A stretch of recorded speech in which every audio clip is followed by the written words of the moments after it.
নির্বাচনের ফলাফল অনেক সময় শুধু সংখ্যার হিসেব নয়, ভেতরের অদৃশ্য প্রবণতাকেও সামনে নিয়ে আসে। এবারের এডিসি ভোটেও তেমনই এক ইঙ্গিত স্পষ্ট হয়ে উঠেছে। কর্মচারী ভোটে শাসক দলের প্রত্যাশিত সাফল্য মেলেনি। কর্মচারী ভোটে পিছিয়ে শাসক দল। প্রশ্ন উঠছে সংগঠনের ভেতরে দুর্বলতা নিয়ে। এডিসি নির্বাচনে একাধিক কেন্দ্রে কর্মচারী ভোট শাসক দলের বিরুদ্ধে গেছে বলে রাজনৈতিক মহলে আলোচনা শুরু হয়েছে। একই প্রবণতা 2023 সালের বিধানসভা নির্বাচনেও দেখা গিয়েছিল।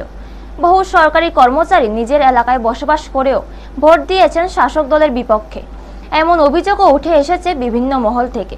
এই পরিস্থিতিতে স্বাভাবিকভাবেই প্রশ্ন উঠছে, কেন বারবার কর্মচারী ভোটে পিছিয়ে পড়ছে শাসক দল? বিশ্লেষকদের মতে এর পেছনে একাধিক কারণ থাকতে পারে।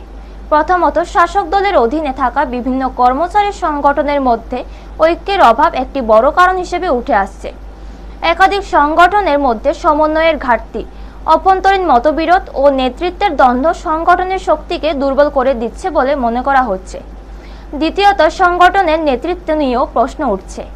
অনেক ক্ষেত্রে প্রকৃতভাবে দলমুখী ও নিবেদিত কর্মীদের পরিবর্তে ভুল ব্যক্তিকে দায়িত্ব দেওয়ার অভিযোগ রয়েছে। এর ফলে সংগঠনের ভিত মজবুত হচ্ছে না। তৃতীয়ত, কিছু কর্মচারী নেতা ও পদ অধিকারীরা ভূমিকা নিয়েও সন্দেহ প্রকাশ করছেন অনেকে। বাইরে থেকে দলীয় অবস্থান বজায় রাখলেও ভেতরে ভেতরে সরকারের বিরোধিতা করছে, এমন অভিযোগও শোনা যাচ্ছে।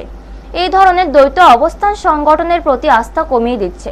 এছাড়াও 2016 সালের শেষের দিকে কিংবা 2017 সালের প্রথম দিকে বিজেপি দলের কর্মচারী সংগঠনগুলো যতটা সুসংগঠিত ও প্রভাবশালী ছিল, বর্তমানে সেই সময়ে শক্তি অনেকটাই কমেছে বলেও মত প্রকাশ করছেন রাজনৈতিক পর্যবেক্ষকরা।